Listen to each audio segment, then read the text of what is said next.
क्योंकि हम लोग क्या देख रहे थे कल, क्या देखा था बायोस्फीयर रिजर्व के बारे में देखा था। ये देखा था कि भारत में कितने प्रकार की जैव विविधता पाई जाती है। 4 प्रकार की बताई थी हम लोगों ने, ठीक है। एक बताई थी मलायन जैव विविधता थी, एक यूरोपियन जैव विविधता थी, एक इथोपियन जैव विविधता थी, एक बायोडायवर्सिटी थी। 4 प्रकार की, ठीक है। इन चारों प्रकारों में हम लोगों ने देखा था कि कहाँ पाई जाती है। आज हम जो बात करने वाले हैं वो है कि बायोडायवर्सिटी कंजर्वेशन क्या है, ठीक है। समझ तो लिया था हम लोगों ने कि बायोडायवर्सिटी कंजर्वेशन 2 तरीके से होता है लैंडस्केप लेवल पर, ठीक है। एक को कहा था हम लोगों ने इन सिटू मेथड, यानी जब जीवधारियों को जो ऑर्गेनिजम्स हैं उन ऑर्गेनिजम्स को उनके ही नेचुरल जो हैबिटेट है, यानी जंगल है, उसी जंगल में अगर वो रहते हैं तो जंगल में क्या करना है, आपको संरक्षित करना है। तो उसको क्या बोलते हैं, स्वस्थानिक कंजर्वेशन, ठीक है, इन सिटू कंजर्वेशन। दूसरा देखा था हम लोगों ने एक्स सिटू कंजर्वेशन, यानी एक ऐसा कंजर्वेशन जब जीवधारियों को उनको प्राकृतिक आवास से यानी नेचुरल हैबिटेट से बाहर निकाल करके अगर हम संरक्षित करते हैं। तो चिड़ियाघर हुआ है, उसमें जानवर ले जाते हैं, ठीक है। जीन बैंक हुआ, जीन पूल हुआ, सीड बैंक हुआ, बोटेनिकल गार्डन हुआ, ये सब कैसे प्रयास है, एक्स सिटू कंजर्वेशन की मेथड है, ठीक है। एक तो ये हम लोग देख चुके थे। जो दूसरा तरीका होता है कंजर्वेशन समझने का, वो ये है कि लीगल स्टेटस क्या है। लीगल स्टेटस बोले तो कुछ वैसा कि क्या कोई कानूनी प्रावधान भी है, ऐसा कोई लीगल प्रोविजन भी है जिसके माध्यम से हम लोग बायोडायवर्सिटी का कंजर्वेशन करने की कोशिश करते हैं, ठीक है। तो ऐसे लीगल प्रोविजन होते हैं और हैं भी, ठीक। इंटरनेशनल लेवल पर भी है, यानी इंटरनेशनल लीगल प्रोविजंस। यहां से न सिर्फ यूपीएससी बल्कि एमपीएससी ने भी कई बार सवाल पूछा है। दूसरा इंडियन लीगल प्रोविजंस, ठीक है। आज आपका बहुत सारा कंफ्यूजन इस मामले में खत्म हो जाएगा कि एक्चुअल में चीजें आती कहां से हैं और बनती कहां से हैं। देखो फटाफट, देखो एनवायरमेंट में हमको कुछ टॉपिक्स में डिटेल जाना पड़ेगा क्योंकि घटना चक्र जो है वो बहुत सीमित हो गया है, वो समझ में नहीं आएगा, ठीक है। इसलिए वह समझने के लिए बहुत जरूरी है।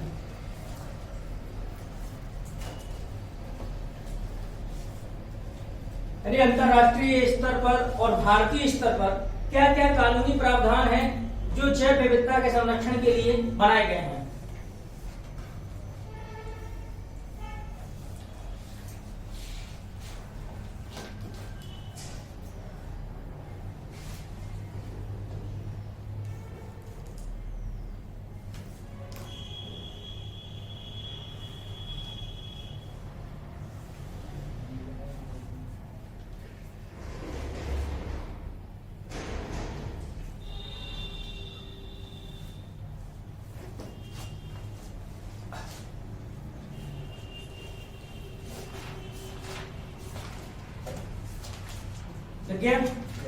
ठीक, अंतरराष्ट्रीय स्तर पर जैव विविधता को प्रयास बचाने के लिए जो सबसे महत्वपूर्ण प्रयास था, मैंने आपको बताया था, पूरे पर्यावरण को बचाने के लिए अंतरराष्ट्रीय स्तर पर एक अर्थ समिट हुई थी, ठीक है। कहाँ हुई थी ये? ब्राजील के रियो डी जेनेरो शहर में हुई थी। कब हुई थी? 1992। इसमें 5 फ्रेमवर्क निकाले गए थे, ठीक है, जिनमें से एक फ्रेमवर्क ये भी था कन्वेंशन ऑन बायोडायवर्सिटी, यानी जैव विविधता पर अभिसमय या जैव विविधता अभिसमय। इसे शॉर्ट में हम लोग बायोडायवर्सिटी कन्वेंशन भी बोलते हैं, यानी जैव विविधता अभिसमय भी बोलते हैं शॉर्ट में, नहीं तो ऐसे बोलेंगे इसे कन्वेंशन ऑन बायोडायवर्सिटी। यानी जब पूरी पृथ्वी संकट में थी, संकट की स्थिति में अभी भी है, अब तो ज्यादा है, जब लोगों को पता चला तो उन लोगों ने 1972 में सम्मेलन किया स्टॉकहोम में, तो वहां से पर्यावरण दिवस मनाने की शुरुआत हुई, ठीक है। फिर ब्रंटलैंड कमीशन की रिपोर्ट आई अवर कॉमन फ्यूचर करके, उसमें सस्टेनेबल डेवलपमेंट को परिभाषित किया गया था, फिर बचाने का प्रयास हुआ। तो फिर अब पूरे पर्यावरण की बजाय पर्यावरण को तो एक साथ बचाना ही है, बल्कि अब उसके एक एक घटक को बचाने का प्रयास किया गया था, ठीक है। जैसे United nation framework convention on climate change UNFCCC वो अलग से था, UNCCD United nation convention on desertification मरुस्थलीकरण से निपटने के लिए अलग था, एजेंडा 21 अलग आया था, फॉरेस्ट प्रिंसिपल अलग निकाले वाले थे। तो 1992 की इसी सम्मेलन में कई चीज हुए थे।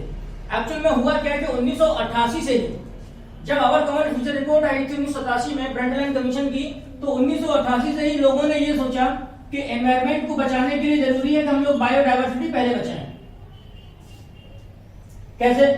आप एक उदाहरण समझ सकते हैं। एक बार क्या हुआ था, ये एग्जांपल मैंने कई बार दिया होगा, फिर से दे रहा हूं। एक बार हुआ क्या था कि भारत के हिमालयी क्षेत्रों में इको टूरिज्म को बढ़ावा देने का प्रयास किया गया। इको टूरिज्म ना कहो तो टूरिज्म कहो, ज्यादा अच्छा है। टूरिज्म को इंक्रीज करने की कोशिश की गई और इस चक्कर में उस क्षेत्र से टाइगर वगैरह जो हिंसक जानवर थे, यह कहो कि जो कॉर्निवोरस थे, मांसाहारी थे, उनको वहां से निकाल दिया गया, जिससे पर्यटन को कोई खतरा ना हो। स्थिति बहुत भयानक हो गई। भयानक ये हो गई कि जो जिनको बोलते हैं जो शाकाहारी होते हैं, ठीक है, उन हर्बीवोर्स शाकाहारियों की संख्या इतनी ज्यादा बढ़ गई थी मांसाहारियों की अनुपस्थिति में कि उन्होंने सारी वनस्पति, पेड़ पौधे, घास खा के सब खत्म कर दिया। पूरी बंजर जैसी स्थिति हो गई। अब कहीं का टूरिज्म होगा वहां। इसीलिए बायोडायवर्सिटी यानी हर प्रकार के जीवों का इस दुनिया में होना बहुत आवश्यक है। समझ में आया? और मान के चले जैसे कि जो वेस्ट होता है, जो पॉल्यूशन होता है, उस पॉल्यूशन को प्यूरिफाई करने का काम बैक्टीरिया करते हैं, फंगस करते हैं। तो अगर बैक्टीरिया और फंगस अगर किसी स्थान पर नहीं है तो नुकसान की स्थिति हो जाएगी। तो हमको हर प्रजाति को बचाना जरूरी है, क्योंकि every species play its own role in its niche, यानी अपने आवास में वो अपना एक अलग भूमिका प्रदान करती है और वैसी भूमिका कोई दूसरा प्रदान नहीं कर सकता। और इसलिए जरूरी है कि प्रत्येक जीव को बचाया जाए। इसलिए 1988 से ही बायोडायवर्सिटी पर जबरदस्त बहस छिड़ी और इस बहस का परिणाम यह हुआ कि लोगों ने एक कन्वेंशन ऑन बायोडायवर्सिटी शुरू किया। लोगों ने सोचा कि हम एक बायोडायवर्सिटी पे कन्वेंशन करेंगे। और इस कन्वेंशन को हुआ क्या, इस कन्वेंशन को यूएनईपी का मुख्यालय कहाँ है, आप लोग को पता है? Yes sir. कहाँ है? नैरोबी में। केन्या की राजधानी नैरोबी में है। यूनाइटेड नेशन एनवायरमेंट प्रोग्राम का जो मुख्यालय है कहाँ है? नैरोबी में है। तो इस बायोडायवर्सिटी पर जो कन्वेंशन चलाने की जो बात चल रही थी, तो सब लोग मिलकर, विश्व के अधिकांश जो देश थे वो सब मिले जाके नैरोबी में, और नैरोबी में 22 मई को इसको एडॉप्ट किया गया। यह कहो कि इस पर सहमत हो गए सब लोग। 22 मई को एडॉप्ट कहना सही नहीं होगा, एग्रीड अपॉन हो गए। सब लोग सहमत हो गए कि चलो हाँ हम एक कन्वेंशन निकाल के लेके आएंगे। सब लोगों ने सहमति दिखाई, यानी सब लोगों ने इस बात को स्वीकार किया कि हमको एक कन्वेंशन चाहिए। और इन लोगों ने उस टेक्स्ट को, यानी जो कन्वेंशन बनना था, उस टेक्स्ट को लिख भी दिया था। ठीक है, सारी लाइन लिख चुकी थी। इसीलिए 22 मई को पूरी दुनिया में बायोडायवर्सिटी डे मनाया जाता है। क्यों? क्योंकि इसी तारीख को इसको सबसे पहले स्वीकार किया गया था। ठीक है, तो ये मामला था मई का। मई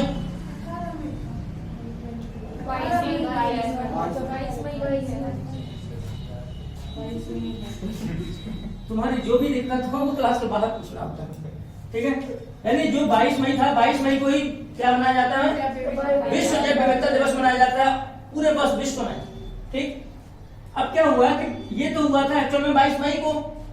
जो रियो डी जेनेरियो में जो बैठक हुई थी, अर्थ समिट, ब्राजील के जो शहर होता है रियो डी जेनेरियो, उसमें क्या हुआ था कि वो बैठक जून में हुई थी। कब हुई थी? यानी यहां से इस टेक्स्ट को लिखा गया कि जैव विविधता पर कन्वेंशन कैसा होना चाहिए। इस टेक्स्ट को यहां जाकर के एडॉप्ट कर लिया गया, स्वीकार कर लिया गया। और इसको 5 जून से अगले 5 जून 1992 से अगले 4 जनवरी के आसपास तक 93 तक इसे खुला रखा गया साइन करने के लिए कि देश अपना सकते हैं जिनको अच्छा लगे। ठीक है, इतने समय तक खुला रखा गया। बाद में क्या हुआ कि ये 29 दिसंबर 1993 से इंप्लीमेंटेशन में आ गया, इफेक्टिव हो गया, प्रभावी हो गया। सबसे पहले समझ में आया क्या? जब अवर कॉमन फ्यूचर की रिपोर्ट आई, बायोडायवर्सिटी पर बहस छिड़ी कि इसको कंजर्व करना बहुत जरूरी हो गया है, इसलिए लोगों ने नैरोबी में एक बैठक की। बाद में 1992 में ही हुई थी ये बैठक नैरोबी में। यहां पर इस कन्वेंशन को स्वीकार किया गया एज ए टेक्स्ट के रूप में। इसीलिए पूरे विश्व में 22 मई को जैव विविधता दिवस मनाया जाता है। फिर इसको विश्व के देशों के सामने इस समिट में रखा गया। तो इस अर्थ समिट में लोगों से अपनाने की बात कही तो विश्व के सभी लगभग सभी देशों ने इसको स्वीकार किया था। ठीक है, स्वीकार किया था, साइन हो गए।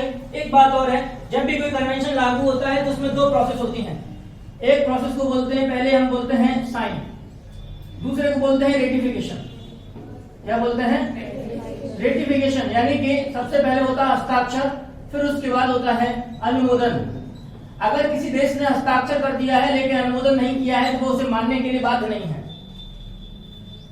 कहने का मतलब यह है कि if you are not ratifying anything you are not obligated to follow it. समझ में आया? जरूरी नहीं कि आप मानो, साइन कर दिया अलग बात है, आपने रेटिफाई कर दिया कि हाँ मैं इसे मानता हूं, तभी वो आपके यहाँ लागू होगा। समझ में आया इस बात को? यूएन के लगभग 193 मेंबर हैं। ठीक है, यूएन के 193 मेंबर में से सभी ने इसे अपनाया हुआ है, यानी रेटिफाई लगभग रेटिफाई किया हुआ है। लेकिन एक विश्व है, सॉरी एक देश है जिसका नाम है United states of America, USA. USA ने इसे साइन किया हुआ है लेकिन रेटिफाई नहीं किया हुआ है। ठीक है, जब रेटिफाई नहीं किया हुआ है तो यूएसए लागू नहीं करता है इसको। जैसे भारत में बायोडायवर्सिटी बचाने की बात चलती रहती है, यूएसए में ऐसी कोई चर्चा नहीं हो पाती है। क्लियर है इतनी बात? तो कहने का मतलब यह है कि 29 दिसंबर 1993 को इसे लागू कर दिया गया। शर्त यह रखी थी जितने देश साइन कर रहे हैं उन देशों में से यदि 30 देश भी इसको रेटिफाई कर देते हैं, 30 देश भी यदि इसको रेटिफाई कर देते हैं तो इसे लागू हुआ समझा जाएगा। और उसी समय 168 देशों ने इसको रेटिफाई कर दिया था। वर्तमान में लगभग 173 के आसपास देशों के द्वारा रेटिफाइड है। ठीक है, भारत इसका साइन भी किया है, भारत ने इसको, भारत इसका रेटिफायर भी है, यानी भारत ने इसका अनुमोदन भी किया है। इसका मतलब है कि भारत में ये कन्वेंशन ऑन बायोडायवर्सिटी लागू है। ये बात समझ में आई? क्लियर है? कहने का मतलब यह है कि यहाँ हम लोगों ने देखा कि 22 मई 1992 को नैरोबी में अपनाया गया था इस कन्वेंशन को एज टेक्स्ट के रूप में, ठीक है, लेख के रूप में। तो जैव विविधता दिवस मनाया जाता है। कहीं कहीं किन्हीं देशों में 29 दिसंबर को भी जैव विविधता दिवस मनाया जाता है। ठीक है, तो ये बात ध्यान रखना, अगर पूछ ले ऑप्शन आ जाए 22 मई नहीं रहे तो आप कहेंगे कि सर ने बताया ही नहीं। तो आप ध्यान रखना कि 29 दिसंबर को भी कभी कभी जैव विविधता दिवस मनाते हैं, क्योंकि वो लोग ये मानते हैं भाई जब से लागू होगा हम जब से मनाएंगे। समझ में आया? इतनी सी बात, फटाफट बना दो।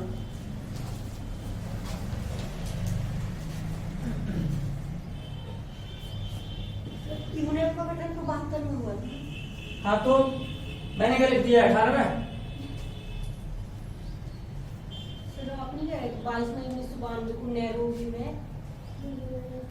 बेटा तुम लेट आई हो इसलिए दिक्कत है, इसलिए समय से आओ। योगी सर की क्लास का मतलब 12 का मतलब 12 ही होता है।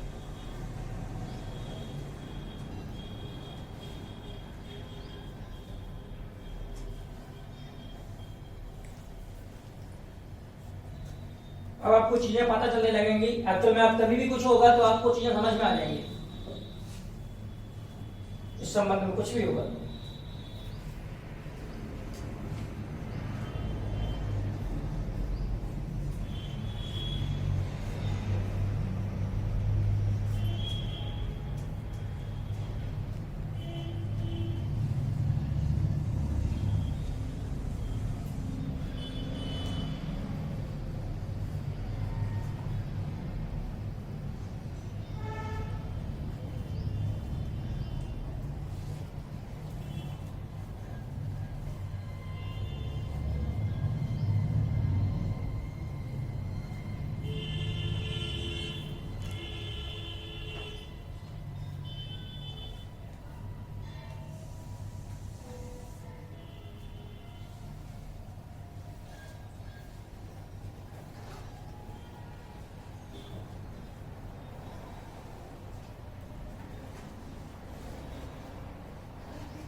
बन गया? ओके, जिन लोगों का नहीं बनाया वो फोटो क्लिक कर दो।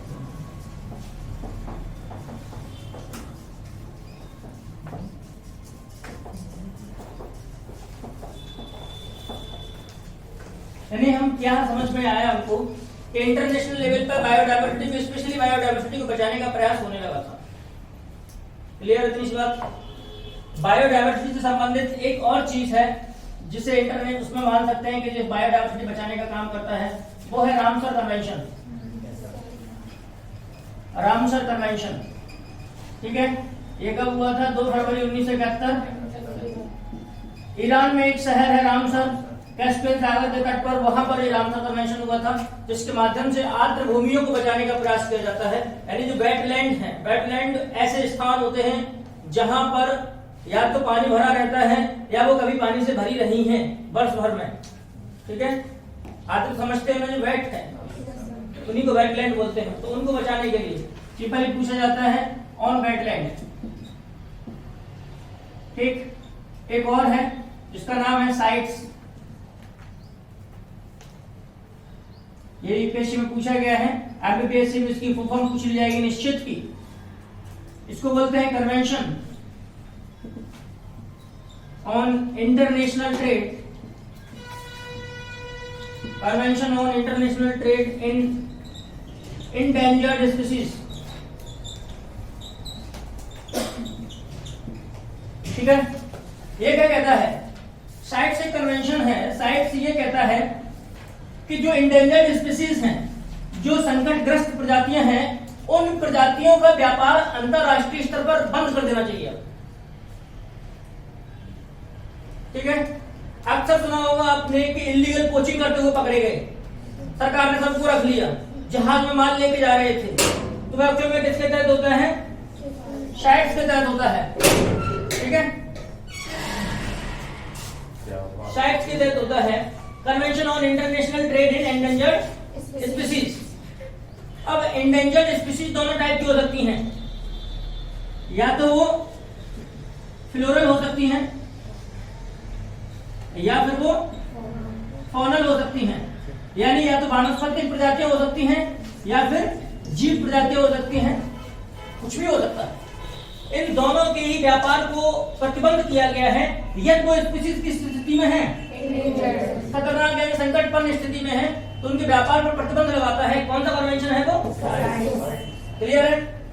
दूसरा मैंने अपने YouTube वीडियो पर डिस्कस किया था, आपने अगर किसी ने भी देखा होगा तो बॉन convention, Bon convention on migratory species, यानी कि प्रवासी जो प्रजातियां हैं उनको बचाने के लिए क्या है? बॉन कन्वेंशन किया गया है। समझ में आया?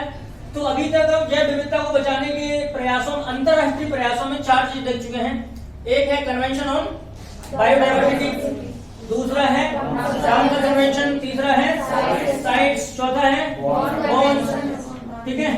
एक और है जिसका नाम है ट्रैफिक, ठीक है। तो कुल मिलाकर के अब हम एक एक कन्वेंशन को डिस्कस करने वाले हैं, क्योंकि यहां से ऐसा नहीं है कि आप लोग सोचेंगे सर डीप बता रहे हैं, बात यह है कि सवाल अंदर से आ रहे हैं। एमबीपीएससी के सवाल उठा के देखोगे तो आपसे पूछा जाएगा क्या है कार्टेजेना प्रोटोकॉल, क्या है नगोया प्रोटोकॉल, तो हमको समझ में आएगा कि एक्चुअल में वो है क्या। क्लियर है? तो लिख लिया ये, फटाफट लिखो।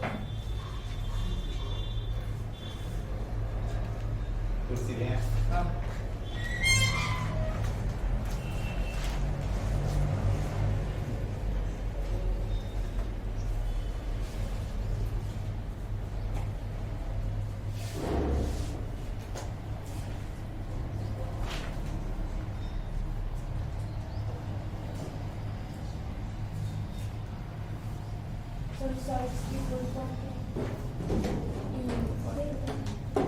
इंटरनेशनल ट्रेड नहीं लिखा है क्या?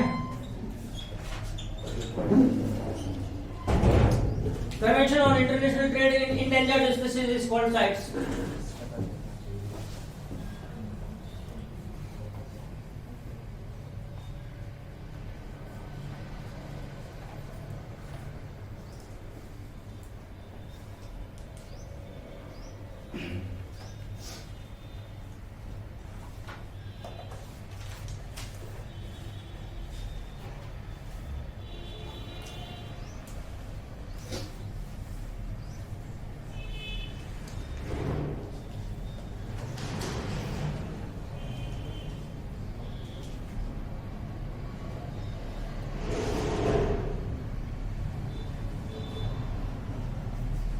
Clear? Done and CBD, convention on biological diversity या कन्वेंशन ऑन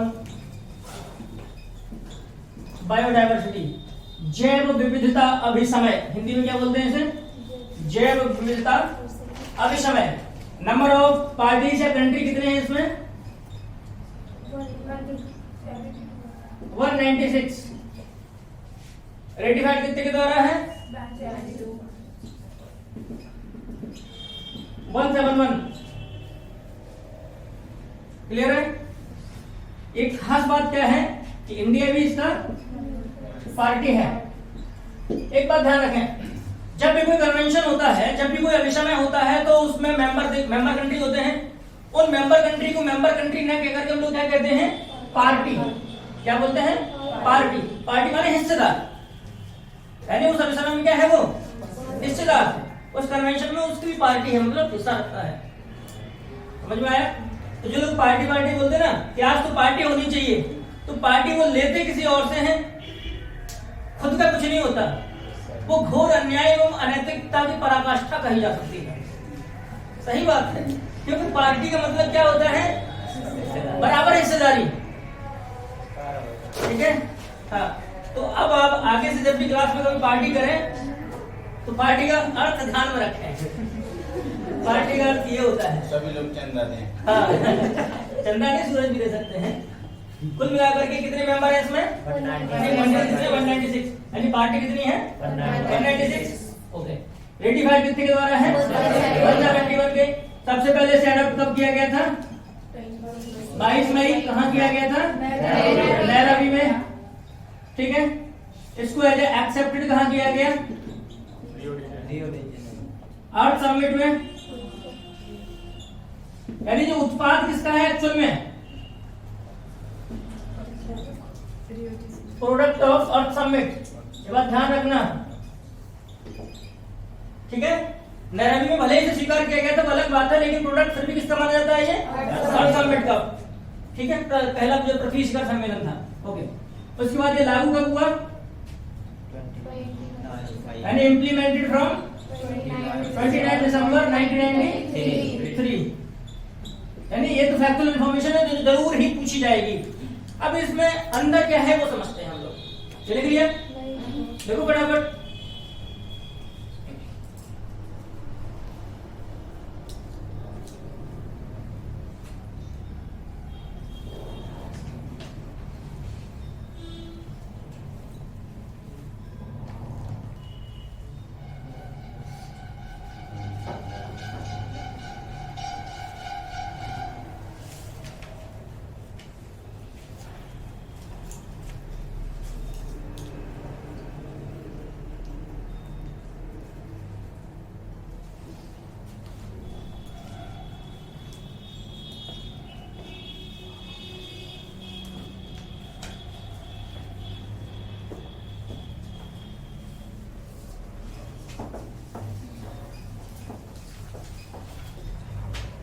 बात ये है, ये तो फैक्चुअल इंफॉर्मेशन थी।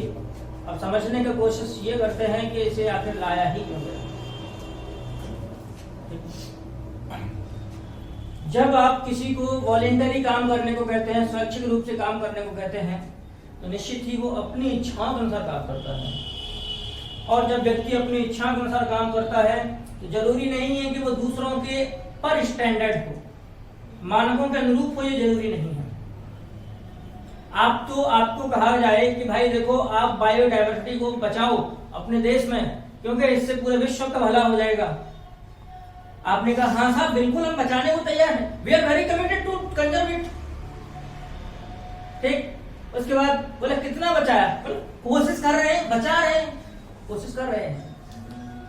कोई डाटा नहीं साहब, हम बचा रहे हैं बस, ये वाली स्थिति होती। इसलिए इसका जो मेन ऑब्जेक्टिव था, सीबीडी को तैयार करने का जो मेन ऑब्जेक्टिव था, वो मेन ऑब्जेक्टिव ये था, तो लिख लें क्या था मेन ऑब्जेक्टिव। उद्देश्य क्या था? उद्देश्य था to develop national strategies to develop national strategies for conservation and sustainable use of biodiversity. कहने का मतलब यह है हिंदी में, जैव विविधता के संरक्षण एवं सतत उपयोग के लिए, उद्देश्य क्या है, जैव विविधता के संरक्षण एवं सतत उपयोग के लिए राष्ट्रीय रणनीति तैयार करना। ठीक है, यानी बायोडाइवर्सिटी कंजर्वेशन आप करोगे और बायोडाइवर्सिटी का यूज कैसे करोगे। देखो आपके यहाँ पेड़ लगे हैं, संपत्ति आपकी है, आप उसे बचाओ भी यूज भी करो। देखो यूज करने से आपको मना नहीं है, लेकिन ऐसा नहीं कि आप एक्सेसिव यूज करो, एक्सप्लॉइट कर लो किसी को, शोषण नहीं, उपयोग तक ठीक है, वहां तक करो। ठीक है, तो आपकी क्या स्ट्रेटजी है कंजर्वेशन की, क्या होनी चाहिए और क्या सस्टेनेबल यूज की स्ट्रेटजी होनी चाहिए, ये विकसित करने में मदद कौन करता है, सीबीडी। कैसे करता है समझते हैं। इसके जितनी भी पार्टीज होती हैं, कुल पार्टीज कितनी है 196। एक बात और, जो लोग पार्टी हैं, यानी जो सरकारें पार्टी हैं, वो सरकारें क्या करती हैं, एक मीटिंग बुलाती हैं। क्या बुलाती हैं, एक सम्मेलन बुलाती हैं, जिसे शुद्ध भाषा में कहते हैं कॉन्फ्रेंस। क्या बोलते हैं, कॉन्फ्रेंस। अब ये कॉन्फ्रेंस किन की है, ऑफ पार्टीज, यानी ये मीटिंग या कॉन्फ्रेंस किसकी होती है, पार्टीज की। पार्टीज कौन है, सरकार है, देश। ठीक है, तो बन गया हमारा क्या, COP, कॉप बन गया। तो कॉप का मतलब समझ में आया, कॉप और कुछ नहीं है, कॉप किसी भी कन्वेंशन में जो पार्टी है उनके द्वारा जो बैठक की जाती है, जो कॉन्फ्रेंस की जाती है, वही क्या कहलाती है, कॉप। तो यहाँ हर एक की कॉप अलग अलग होती है। जैसे UNFCCC की कॉप अलग है, CBD की यानी CBD की कॉप अलग है। क्लियर है इसी बात। तो अब कॉप का चक्कर में मत पड़िएगा कि कॉप क्या है, समझ लीजिएगा, बस कुछ नहीं है, कॉन्फ्रेंस हो रही है पार्टीज की। इस कन्वेंशन पर जितने भी, इस कन्वेंशन पर गेट बंद करो, इस कन्वेंशन पर जितने भी महत्वपूर्ण निर्णय लिए जाएंगे, इस कन्वेंशन पर जितने भी महत्वपूर्ण निर्णय लिए जाएंगे वो कहां लिए जाएंगे, इसी कॉन्फ्रेंस ऑफ पार्टीज। इसीलिए COP के द्वारा जो भी डिसीजन लिए जाते हैं वो बहुत महत्वपूर्ण होते हैं और एग्जाम में पूछे जाते हैं। क्यों, क्योंकि किसी भी कन्वेंशन की सबसे हाईएस्ट या सुप्रीम गवर्निंग बॉडी, यानी प्रशासित करने वाला जो निकाय होता है, सर्वोच्च, कौन सा होता है, कॉन्फ्रेंस ऑफ पार्टीज। यानी इनके ऊपर और कोई नहीं है, यही सबसे ऊपर है। समझ में आया। इसमें जरूरी नहीं है कि किसी देश का हेड ही जाएगा, ये कोई जरूरी नहीं है, कोई भी जा सकता है देश का प्रतिनिधि। ठीक है, अक्सर यहाँ कौन जाते हैं, हमारे पर्यावरण मंत्री, एनवायरमेंट मिनिस्टर हैं, वो जाते हैं। इतनी सी बात समझ में आई। तो हम लोगों ने क्या समझा कि इसको लाया क्यों गया, लाया इसलिए गया था ताकि पूरे विश्व में एक स्पेशल स्टैंडर्ड के साथ, एक मानक के साथ कुछ राष्ट्रीय रणनीतियां विकसित की जा सके, जो क्या कर सके, जैव विविधता का कंजर्वेशन एवं संरक्षण कर पाए और जैव विविधता का सतत रूप से उपयोग कर पाए। सतत उपयोग का मतलब आप लोग जानते हैं, एक ऐसा उपयोग जो कभी खत्म ना हो। क्लियर है, इतनी सी बात समझ में आई। COP क्या होता है तो लिख लो, जो लिखना चाहे हिंदी में वो लिख सकते हैं, COP इंग्लिश में लिखना है। Meeting of parties of any convention, meeting of parties of any convention is termed as COP, conference of parties. यानी किसी भी अभिसमय के भागीदारों का सम्मेलन, किसी भी अभिसमय के, यानी CBD की बात नहीं है, हर जगह लागू होगा, किसी भी अभिसमय के भागीदारों का सम्मेलन कॉन्फ्रेंस ऑफ पार्टीज कहलाता है। क्लियर है। कॉन्फ्रेंस ऑफ पार्टीज कहलाता है। और यह सीओपी, अब तो सीओपी से नाम चला सकते हैं हिंदी वाले भी, और यह सीओपी उस convention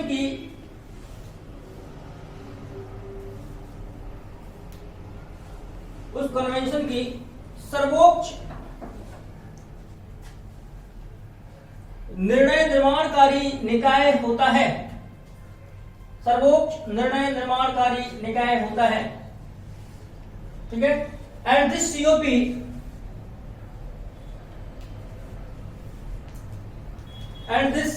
is apex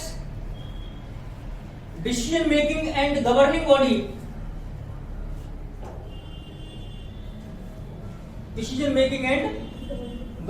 governing body of a convention। Clear है? यानी सारे निर्णय कहां लिए जाते हैं? इसी कॉन्फ्रेंस ऑफ पार्टीज में।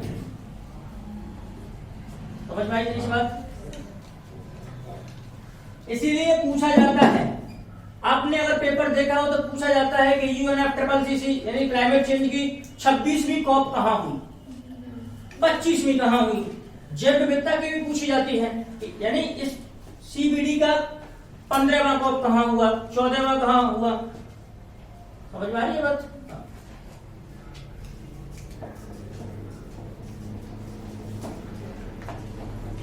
तो ये इसका ऑब्जेक्टिव था। कॉन्फ्रेंस का कोई मतलब टाइम फिक्स होता है कि नहीं, कोई फिक्स नहीं होता है, बताते हैं, ठीक है। ये इसके ऑब्जेक्टिव था। सीओपी क्या है वो हमने बता दिया, यानी सीओपी तय करती है कि क्या कंजर्वेशन स्ट्रेटजी होनी चाहिए सभी देशों में, कैसे उसका सस्टेनेबल यूज हम पूरे दुनिया में कर पाएंगे। तो वहां एक फ्रेमवर्क तय कर लेते हैं, फिर हर देश उसी आधार पर अपनी रणनीतियां तैयार करता है और फिर बायोडायवर्सिटी कंजर्वेशन और उसके सस्टेनेबल यूज का काम शुरू करने लगता है। क्लियर है? तो हमने ऑब्जेक्टिव देखा क्या था, उसके बाद देखें 3 मेन गोल, इसके 3 मुख्य लक्ष्य क्या हैं। 3 मुख्य लक्ष्य, ज्यादा महान लक्ष्य नहीं है तो महान, लेकिन याद करने में आपको तकलीफ नहीं होगी, ठीक है। और थोड़ी बहुत तकलीफ तो उठा लिया करो। पहला है लक्ष्य कंजर्वेशन ऑफ बायोडायवर्सिटी, बहुत सरल है, नाम ही है कंजर्वेशन ऑफ, यानी जैव विविधता का संरक्षण, ये सबको समझ में आ रहा है। दूसरा है sustainable use of components of biodiversity. दूसरा है जैव विविधता के घटकों का सतत उपयोग, वो भी है। दोनों बात समझ में आ गई। यहां लिखा हुआ है कंपोनेंट्स ऑफ बायोडायवर्सिटी, यानी जितने भी जीव हैं वो बायोडायवर्सिटी के घटक कहलाएगा। भाई गधा भी है तो गधा भी एक घटक है, कुत्ता भी है तो कुत्ता भी एक घटक है, और हम लोग हैं तो हम भी एक घटक ही हैं।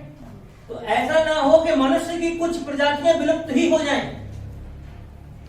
अगर ऐसा हो जाएगा तो भी बायोडायवर्सिटी खतरे में आ जाएगी, ठीक है। ओके। तीसरा है फेयर एंड इक्विटेबल, लिख लेंगे सारे, sharing of benefit arising out of use of genetic resources of biodiversity. यानी हिंदी में कहें तो लिखें कि जैव विविधता के आनुवांशिक संसाधनों, जैव विविधता के आनुवांशिक संसाधनों के उपयोग से, जैव विविधता के आनुवांशिक संसाधनों के उपयोग से होने वाले लाभ में निष्पक्ष एवं समतापूर्ण भागीदारी, निष्पक्ष एवं समतापूर्ण भागीदारी। तो आप सोच रहे होंगे कि ये तो सिंपल बात है, ये भी सिंपल बात है ना? कंजर्वेशन ऑफ बायोडायवर्सिटी गोल है तो होगा ही, क्योंकि कन्वेंशन किस पे है? बायोडायवर्सिटी पे है, तो कंजर्वेशन तो बनता है। दूसरा है sustainable use of components of biodiversity, यानी जैव विविधता का खूब प्रयोग करो, कोई दिक्कत नहीं है, बट वो यूज कैसा होना चाहिए? सस्टेनेबल होना चाहिए। तीसरा है फेयर एंड इक्विटेबल, यहां समझना है, fair and equitable sharing of arising out of genetic. कहने का मतलब क्या है? मान के चलो कि कोई कंपनी विदेश की है या भारत की कोई कंपनी है, और भारत की कंपनी जाकर के फिलीपींस में स्थापित हो जाती है या इंडोनेशिया में स्थापित हो जाती है। इंडोनेशिया में नारियल बहुत होता है, नारियल के पेड़ों का उपयोग करता है भारत की कंपनी या करती है। अगर वहां नारियल के पेड़ों का उपयोग करती है तो नारियल से कॉयर प्राप्त होता है। कॉयर समझते हैं आप? वो धागा जो सूखे नारियल के ऊपर लगा रहता है, उस धागे का कंपनी यूज करती है, उसको कॉयर बोलते हैं। ठीक है, नारियल पानी बनता है, नारियल का दूध बनता है, कोकोनट मिल्क बनता है, कोकोनट से बनता है ना कोकोनट मिल्क, सुना नहीं है कभी?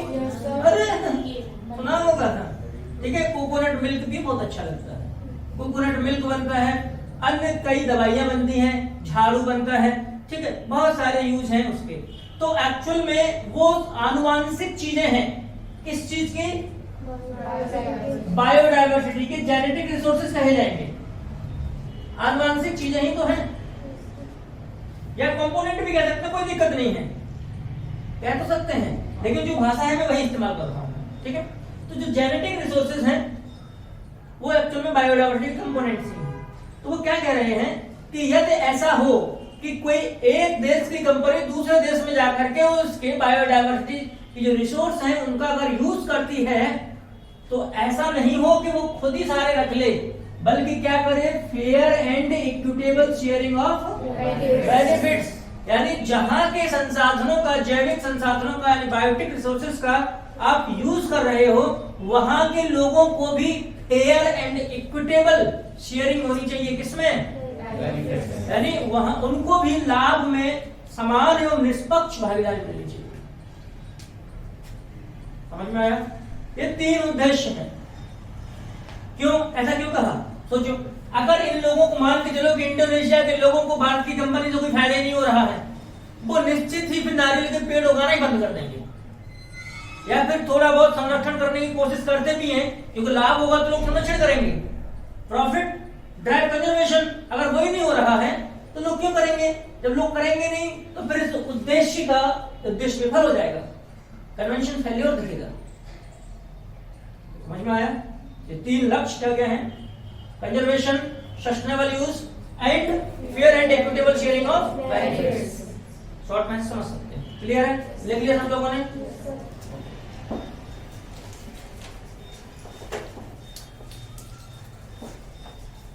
अब डालना सीओपी।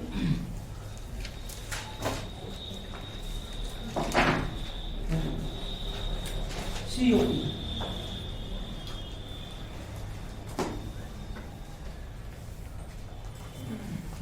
किसकी सीओपी है ये? सीबीडी की, कॉन्फ्रेंस ऑफ पार्टीज।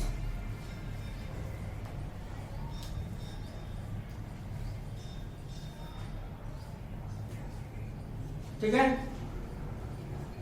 सुनो, कॉन्फ्रेंस ऑफ पार्टीज क्या होती है हमने समझ लिया। सवाल अगर कोई भी कमीशन पूछेगा तो या पहला पूछता है, लेटेस्ट पूछता है। ठीक है, और इंडिया के संदर्भ में कुछ हुआ है तो वो पूछता है, तो वो देख लेते हैं कि क्या हुआ है। पहली बात तो यह है कि इसका जो पहला सीओपी फर्स्ट हुआ था वो हुआ था 1994 में। एक बहामास नाम का कंट्री है, उसकी एक राजधानी है जिसका नाम क्या है? आप कैरिबियन देशों में देखेंगे, कैरिबियन कंट्रीज में, लैटिन अमेरिका में। ठीक है, तो यहां आपको मिल जाएगा बहामास, इधर। ठीक है, बहामास कैरिबियन कंट्रीज में है। क्लियर है इस बात? कैरिबियन कंट्री इसलिए कहते हैं क्योंकि वहाँ कैरिबियन सागर है।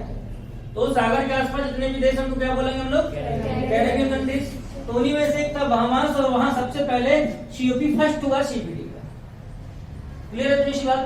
ठीक है। फिर उसके बाद दूसरा हो गया 1994 में, सॉरी 1995 में। तो कहां हुआ हमको कोई मतलब नहीं है। फिर उसके बाद हुआ 96 में। तो शुरुआत के दो तो लगातार कॉन्सिक्यूटिव ईयर में हुए, लगातार वर्षों में हुए, 94 और 95। फिर 96, तो 3 हो गए, तो लगातार 3 सालों में 3 हो गए। लेकिन 96 के बाद फिर ये 98, फिर 2000, फिर 2, फिर 4, फिर 6, फिर 8, ठीक है, फिर 10, फिर 12, फिर 16, नहीं 14, 16, 18, 20, हुआ नहीं, कोविड आ गया। तो कुल कितनी होगी अभी तक? 1, 2, 3, 4, 5, 6, 7, 8, 9, 10, 11, 12, 13, 14, 15 होने वाली है। अभी कहाँ हुई? होगी। समझ में आया? इनमें से जो 2012 वाली थी, कौन सी होगी 12 वाली? 11वीं। सीओपी जो 11 थी, ये हुई थी भारत के हैदराबाद शहर में। अभी तक एक ही सीओपी हुई है सीबीडी की यहां, ठीक है। अगर आपसे पूछा जाए कि भारत में जैव विविधता का जो अभिसमय का जो सीओपी हुई थी, तो कहां हुई है अभी तक? तो कहां हुई है? आज भी ये किताबों में मुख्य हिस्सा बनी हुई है। जब भी कोई डिस्कशन पैनल राज्यसभा टीवी या लोकसभा टीवी पर बैठता है, तो इस हैदराबाद प्रतिज्ञा को, यहां जो इन लोगों ने काम किया था, उसको बोलते हैं हैदराबाद प्लेस। हैदराबाद प्लेस यानी हैदराबाद प्रतिज्ञा।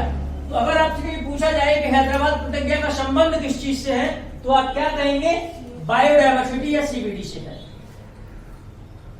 सिंपल है, निश्चित ही ये सवाल पूछा जाएगा।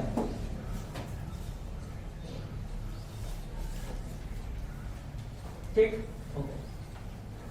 जो 2018 में हुई थी, 2018 की यानी कुल मिलाकर के जो सीओपी 15 था, सॉरी 14 था, 14 में जो सीओपी हुई थी, वो इजिप्ट का एक शहर है जिसका नाम है शर्म अल शेख। क्या है? शर्म अल शेख, यहां हुई थी। इजिप्ट का यानी कि मिस्र का एक शहर है। 2018 में इसकी बैठक हुई थी। तो या तो 14 में पूछी जा सकती है या 15 में पूछी जा सकती है। तो जो सीओपी 15 होने वाली है वो चीन में होने वाली है। चाइना का एक शहर है कुनमिंग,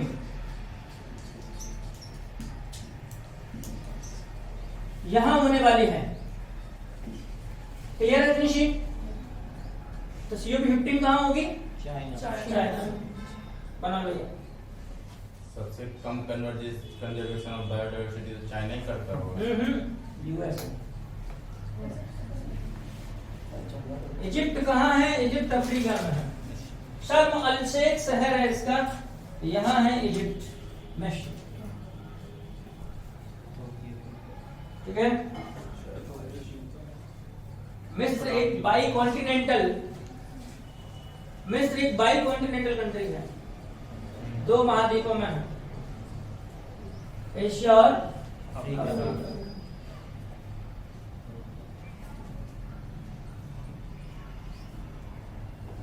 तो देख लिया हमने सीओपी, ओके। यानी 2012 में अगर सीओपी हुआ है तो 2010 में भी सीओपी हुआ है। इसका मतलब हम ये कह सकते हैं कि जो सीबीडी की जो सीओपी है आफ्टर एवरी 2 ईयर मीट करती है।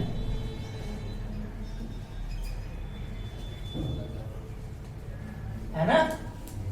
2 साल के अंतराल पर इसकी बैठक होगी। तो अब अगर आपसे पूछा भी जाए कि सीबीडी सीओपी 16 कहां होगी, तो आप कहां तो नहीं बता पाएंगे अभी से, बल्कि क्या बता देंगे तो 2023 में होगी। ठीक है। अगर 2023 नहीं किया तो 2022 में कराएंगे ये लोग।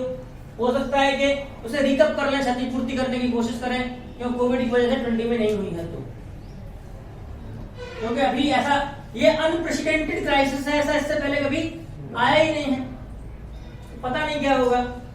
सीओपी की बैठक कहाँ होगी, पहली बात, उसमें क्या क्या कन्वेंशन होने वाला है, क्या क्या प्रोटोकॉल तय होंगे, क्या क्या ड्राफ्ट निकल के आएंगे, तैयारियां करना वहां जा उस देश में जाकर के जहां ये बैठक होने वाली है, सीओपी होने वाला है, ये सारे काम देखभाल करने का, यानी ठीक जैसे कि घर का एक मुखिया होता है ना, उस टाइप से, वैसा मुखिया नहीं, हेड, टोटल हेड नहीं, वैसा टाइप का मुखिया, इससे काम धंधों में ज्यादा मजा आता है।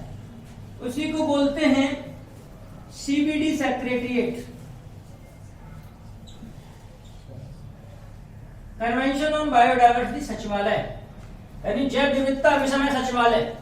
ये सारे काम कौन करता है? सीबीडी सेक्रेटरिएट, यानी जैव विविधता अभिसमय सचिवालय। इसका मुख्यालय कहाँ है? इसका हेडक्वार्टर है मॉन्ट्रियल, और मॉन्ट्रियल कहाँ है? कनाडा में। मॉन्ट्रियल कहाँ है? कनाडा में। और ये सीबीडी का जो सचिवालय है, ये किसके अंदर काम करता है? क्या बिल्कुल सही बोल रहे, ऑपरेट्स अंडर यूएनईपी, यानी ये सचिवालय किसके अंतर्गत काम करता है? यूएनईपी के अंतर्गत काम करता है। तो समझ में आया सीओपी कहां, कौन, कैसे, कब, कैसे तय होती हैं। अब तो सीबीडी से संबंधित कोई सीओपी आएगी, दिक्कत तो नहीं होगी, समझ में आ जाएगा क्या है एक्चुअल में सीओपी। ठीक है,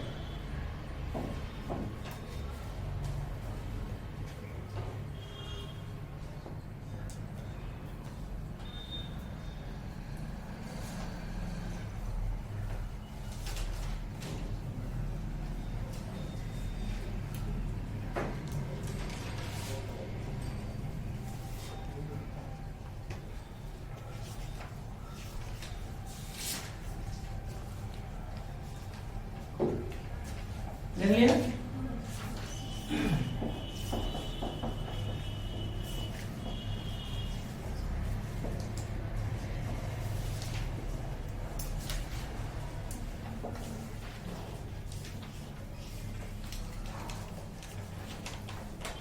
एक बार क्या हुआ, आप लोगों ने अगर कभी एक चीज सुना हो, देखो इस कन्वेंशन ऑन बायोडायवर्सिटी में 2 सप्लीमेंट्री एग्रीमेंट भी हैं, यानी इसी को लेकर के 2 सहायक समझौते भी किए गए हैं, जिनसे कि बायोडायवर्सिटी की कंजर्वेशन ठीक से हो पाए और बेहतर हो पाए। ठीक है, तो लिख लीजिए 2 सप्लीमेंट्री या 2 अनुपूरक समझौते, 2 supplementary agreements, 2 supplementary agreements under CBD, यानी जैव विविधता अभिसमय के अंतर्गत 2 अनुपूरक समझौते।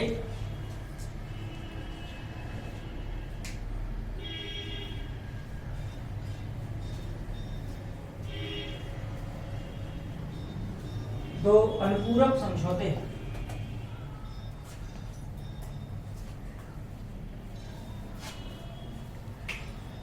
सुनो,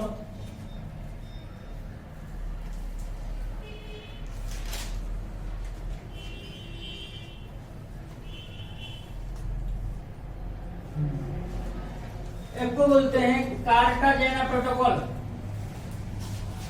क्या बोलते हैं? Cartagena protocol. पहली बार इन सबको पढ़ा रहा हूं, जब से मैं यहाँ आया हूं तब से मौका ही नहीं मिला मैं इसको बताऊं। कार्टाजेना प्रोटोकॉल और नगोया प्रोटोकॉल, ध्यान रखें इस बात का कि आपको प्रोटोकॉल से परेशान नहीं होना है, क्योंकि एक क्योटो प्रोटोकॉल थी अगर आपको सारी प्रोटोकॉल लगाने को आ जाएंगे लगाओ तो बोल देना कि सर सबसे पहले आती है मॉन्ट्रियल प्रोटोकॉल। कौन सी प्रोटोकॉल आती है? मॉन्ट्रियल प्रोटोकॉल किससे संबंधित है? O3 डिप्लीशन ओजोन क्षरण से। कब हुई थी सर? 1987 में। क्लियर है? फिर उसके बाद आपको बोलना है कि सर दूसरी प्रोटोकॉल ऐसी अंतरराष्ट्रीय स्तर पर हुई थी कार्टाजेना प्रोटोकॉल। ये क्या है भाई साहब? ये तो हम अभी देखेंगे। आपसे पूछा जाएगा कब हुई थी तो आप क्या बताएंगे? 2000 में हुई थी। फिर आपसे पूछा जाएगा एक और प्रोटोकॉल बताओ हमको आगे, तो बताना सर अगली प्रोटोकॉल कौन सी है? क्योटो प्रोटोकॉल है, जो कब हुई थी? 2005 में हुई थी। है किस पर है? अभी ये क्लाइमेट चेंज पर, जलवायु परिवर्तन से संबंधित है। CO2 का उत्सर्जन कम करने के लिए, क्योंकि CO2 बढ़ेगी तो मैंने बताया था ग्रीन हाउस गैस है, ग्रीन हाउस गैस वायुमंडल में बढ़ती है तो ब्लैंकेट इफेक्ट क्रिएट करती है, समाक्षादी प्रभाव बनाएगी तो वायुमंडल को और गर्म करेगी। क्लियर? फिर उसके बाद आपसे पूछा जाएगा और क्योटो प्रोटोकॉल बताओ, तो फिर बोल देना एक प्रमुख प्रोटोकॉल है नगोया प्रोटोकॉल। ये 4 प्रमुख प्रोटोकॉल आप याद रखिएगा, बिल्कुल भी भूलना नहीं। ये है नगोया प्रोटोकॉल। आपसे पूछा जाए कब हुई तो बोल देना 2010 में हुई। क्या है हम लोग देखते हैं अभी। तो 4 प्रोटोकॉल में कंफ्यूजन मत होइएगा बिल्कुल भी। आपको पता है कि जो ओजोन को सबसे ज्यादा क्षति होती है, ओजोन को सबसे ज्यादा क्षति होती है वो होती है ध्रुवीय क्षेत्रों के जरिए, क्योंकि ओजोन वायुमंडल के एटमॉस्फेयर सर्कुलेशन के थ्रू यहाँ भूमध्य रेखा से ध्रुवों की ओर चली जाती है और फिर वहां से वो एंटर करती है स्ट्रेटोस्फीयर में, समताप मंडल में। ठीक है? ये जो ओजोन डिप्लीटिंग सब्सटेंस है, ओजोन का क्षरण करने वाले पदार्थ हैं, इन क्षेत्रों से ध्रुवीय क्षेत्रों में जाते हैं, पोलर रीजन में। वहां से वायुमंडल का जो दूसरा मंडल है समताप मंडल, उसमें पहुंच जाते हैं स्ट्रेटोस्फीयर में। वहां जाके फिर ये ओजोन तोड़ते हैं। ठीक है? ध्रुवीय क्षेत्रों में होता है ज्यादातर क्षरण। इसीलिए जो ओजोन का जो प्रोटोकॉल है वो कहाँ हुआ है? मॉन्ट्रियल में। ऐसे याद कर सकते हैं। और मॉन्ट्रियल कहाँ है? कनाडा में। काफी शीत क्षेत्र में आता है मॉन्ट्रियल। ठीक है? यानी कोल्ड रीजन में आता है। दूसरा है कार्टाजेना प्रोटोकॉल। कार्टाजेना है कोलंबिया में, क्योटो है जापान में, नगोया भी जापान में। ठीक है? तो हम लोग देखते हैं ये क्या है। बताना ये 4 तो लिख लो ना, इंपॉर्टेंट है बहुत ज्यादा।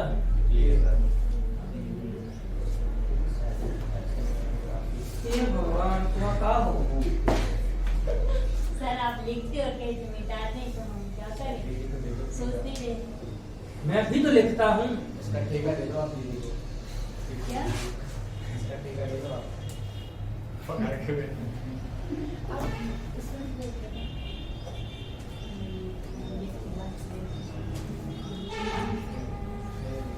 अब तो मिटा सकते हैं। वैसे भी याद हो गया होगा मॉन्ट्रियल प्रोटोकॉल किससे संबंधित है? दोनों से रिलेशन से। कार्टाजेना प्रोटोकॉल बायोडायवर्सिटी समझो अभी, क्योटो प्रोटोकॉल, नगोया प्रोटोकॉल भी किससे संबंधित है? बायोडायवर्सिटी। अभी हम अंतर करते हैं दोनों में क्या है, तो बस काम खत्म। सुनो, एक एक्चुअल में हुआ क्या था, जब मैंने बायोटेक पढ़ाया था पिछली क्लास में, तो ये बताया था कि LMO जो थे, GMO बोलो या LMO बोलो, बात एक ही है। जेनेटिकली मॉडिफाइड ऑर्गेनिज्म, GMO, यानी जिनके जीन को ही चेंज कर दिया गया है। क्लियर है? जैसे बीटी कॉटन है, चेंज कर दिया गया है ना। बीटी ब्रिंजल है, चेंज हो चुका है। बीटी राइस है, चेंज हो चुका है। बहुत सारी चीज बीटी आ गई है। इंडिया में बीटी अलाउड है, वो है बीटी कॉटन। बाकी सब पर विवाद हो रहा है। दूसरा है LMO, इसको बोलते हैं लिविंग मॉडिफाइड ऑर्गेनिज्म। अब क्या करेंगे?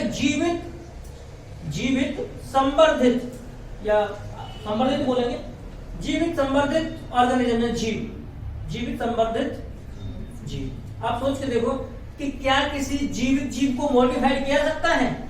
भाई ऐसा थोड़ी है कि आपकी लेदर से मोटी हो गई, चलो छांट दो, है ना, कैंची ला के जैसे चलो। फिर तो लोग जितने मोटे होते हैं सब अपना मॉडिफाइड खुद से कर लेते हैं ना। मॉडिफिकेशन कर लेते। इसका मतलब ये बॉडी के मॉडिफिकेशन की बात नहीं कर रहा बल्कि किसकी बात कर रहा है एक्चुअल में, जीन की बात कर रहा है। तो 1990 के दशक में जेनेटिक इंजीनियरिंग बड़ी जबरदस्त उभार लेके आई थी 1990 डिकेड में, और अमेरिका में सबसे ज्यादा हुआ था मामला। फिर अमेरिका से कई देशों में जेनेटिक इंजीनियरिंग फैल गई, और जेनेटिक इंजीनियरिंग की वजह से हुआ क्या कि बाजार में ऐसे ऐसे फल आने लगे, ऐसी ऐसी प्रजातियां आने लगी कि जो कन्वेंशनल उस चीज की प्रजातियां हैं वो प्रजातियां उनके सामने मंदी पड़ गई।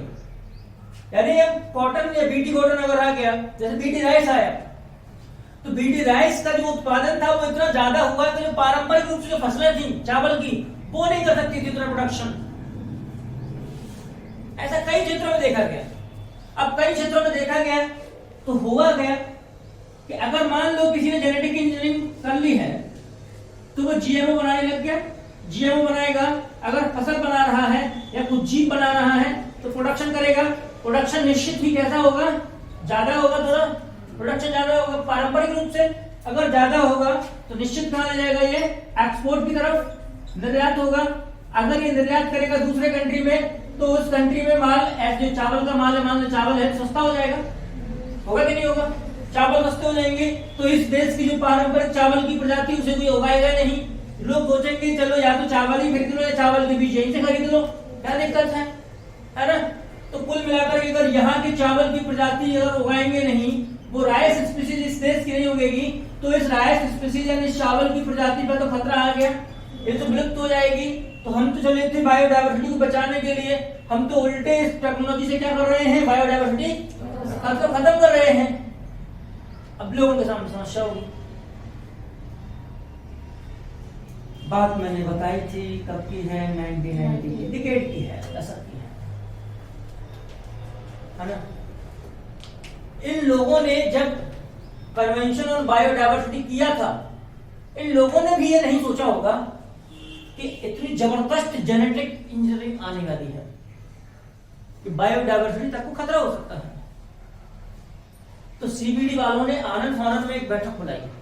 भाई इनकी बैठक पहले कब हुई थी? 94, फिर 95, फिर 96, फिर 98। तो हो रही है कब चाहिए? 2000 में हुई भी 2000 में।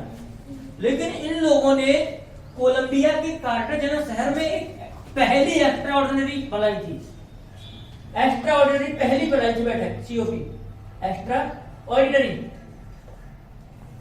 कार्टाजेना में, और 1999 में बुलाई थी, यानी 99 में हेल्ड की गई थी। 99 से यानी बोले तो फरवरी 1999 में इसको बुलाया गया बैठक को। सीबीडी की जो सीओपी की बैठक थी, एक्स्ट्रा ऑर्डिनरी मतलब विशेष थी, नॉर्मल नहीं थी। नॉर्मल 2 साल बाद होती है। इसको बुलाया गया और जनवरी 2000 में, यानी पूरा 1 साल लग गया, 11 महीने लग गए। जनवरी 2000 में इस समझौते पर पहुंचे, और उसी समझौते या प्रोटोकॉल को क्या कहा गया? Cartagena protocol. कार्टाजेना प्रोटोकॉल किस चीज को बचाने के लिए है? बायोसेफ्टी, जैव सुरक्षा। यानी ऐसा ना हो कि जेनेटिकली मॉडिफाइड ऑर्गेनिज्म या लिविंग मॉडिफाइड ऑर्गेनिज्म की वजह से किसी देश विशेष की जो बायोडायवर्सिटी है वो खतरे में आ जाए। सिक्योरिटी थ्रेट नहीं होना चाहिए, इसलिए उसको सेव करना जरूरी है। तो इसलिए कार्टाजेना प्रोटोकॉल ऑन बायोसेफ्टी, जैव सुरक्षा पर आया। समझ में आया कि कार्टाजेना प्रोटोकॉल क्या है? पक्का देखो पहले इसके बारे में देखें। In the decade of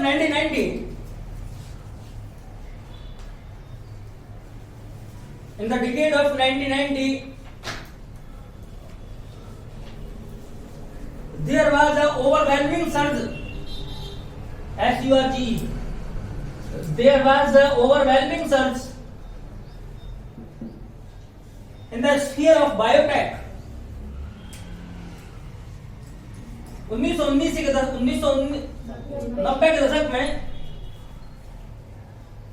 1990 के दशक में बायोटेक्नोलॉजी के क्षेत्र में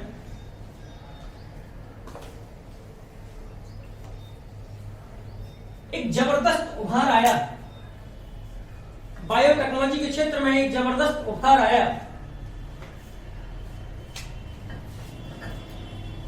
ठीक है, और and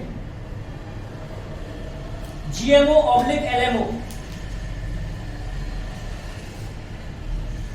GMO oblique LMO were created और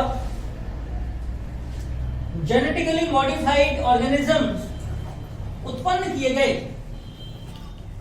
और जेनेटिकली मॉडिफाइड ऑर्गेनिजम्स उत्पन्न किए गए, यानी उनके अंदर का जीन चेंज कर दिया गया। आप जब भ्रूण में थे, अगर आपके माता पिता ने तभी जेनेटिक इंजीनियरिंग करा दी होती तो वो जितने गोरा चाहते आपको आप उतने गोरे होते, जितना लंबा चाहते आप उतने लंबे होते, जितना इंटेलिजेंट चाहते आप उतने इंटेलिजेंट भी होते। इंटेलिजेंट? हाँ, अरे जीन चेंज करना है भाई।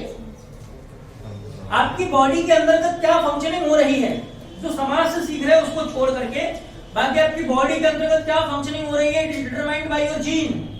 Everything is fixed to your gene. आपका जीन सब कुछ कंट्रोल करता है। आप कब हंसोगे, कब रोओगे, आप में क्या लक्षण है, आप बदतमीज हो या ऐसे किस्म के इंसान हो, वो सब जीन तय करता है। अब बात बात में गुस्सा हो जाते हो तो जीन का फैक्टर है, बोल दो उसका जीन ही खराब है, सुधारने की कहो ही मत, फिर तो दीवार से बोलना हो जाएगा ना। तो जो लोग वैज्ञानिक हैं वो देखना, वो ज्यादा बात नहीं करेंगे। जो लोग ह्यूमैनिटी पढ़ते हैं, सोशल साइंस, पॉलिटिकल, इकोनॉमी, वो बहस करने आ जाएंगे। इसलिए देखना कभी साइंटिस्ट बहस करते नहीं देखेंगे टीवी पे। इधर उधर के जो हम जैसे लोग हैं ना वही पहुंच जाते हैं। हाँ, क्योंकि हमको पता है कि हाँ साइंस का योगदान है, लेकिन मन नहीं मानता है कि साइंस का योगदान है। हम सोचते हैं सब कुछ ठीक कर सकते हैं, जबकि बात यह है कि काफी हद तक चीजें जीन से कंट्रोल होती हैं। ठीक है, ओके। क्या लगा हम लोगों ने कि जेनेटिकली मॉडिफाइड ऑर्गेनिज्म का उदय हुआ, है ना। अब क्या होगा, जेनेटिकली मॉडिफाइड ऑर्गेनिज्म का उदय हुआ, तो अब लिखें ऐसा देखा गया, it was witnessed that the transportation of GMOs और LMOs, ऐसा देखा गया कि GMOs के परिवहन, समझ में आ रहा ना GMO क्या है, GMOs के परिवहन नहीं, ट्रेड कि GMO पे ऐसा देखा गया कि GMO के व्यापार के कारण it was witnessed that trade off GMOs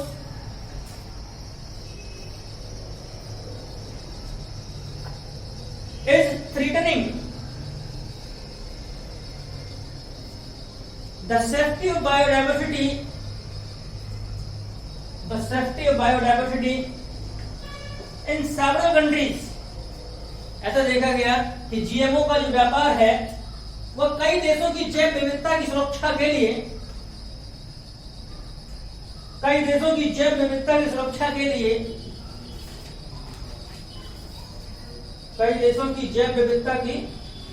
लिए खतरा बन रहा है।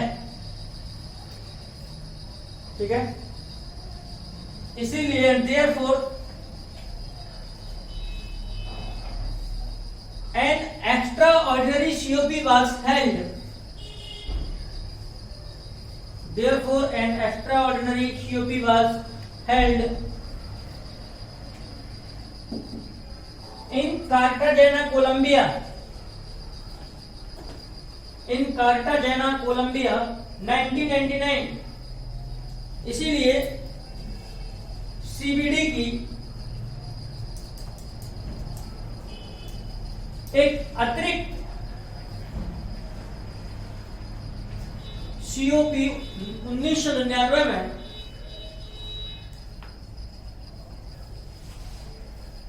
कोलंबिया के कार्टाजेना शहर में बुलाई गई। ठीक है, कब बुलाई गई? फरवरी 1999 में। ठीक है, फेब 1999 मैच को हेल्ड किया गया। ठीक है, देखें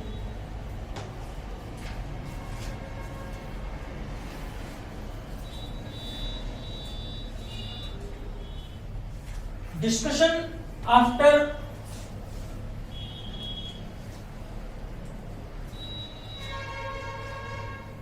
nearly of 11 months, लगभग 11 परिचर्चा के बाद लगातार कई बैठकें हुई फिर धीरे धीरे करके, और 11 महीने की परिचर्चा के बाद 29 जनवरी 2000 को ऑन जनवरी 29, 2000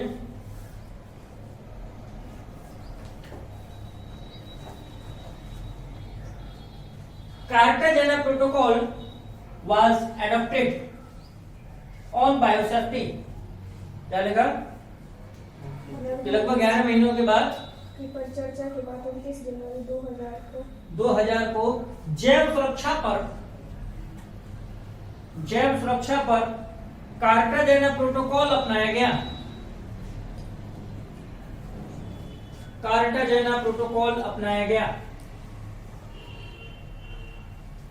ठीक है, which came into being on September 11, 2003, जो 11 सितंबर 2003 से प्रभावी है,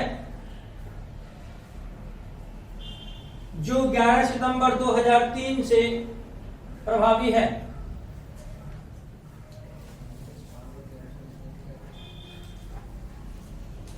ठीक है, 11 सितंबर 2003 से। तो अब आपको समझ में आया ना कि क्या है कार्टाजेना प्रोटोकॉल।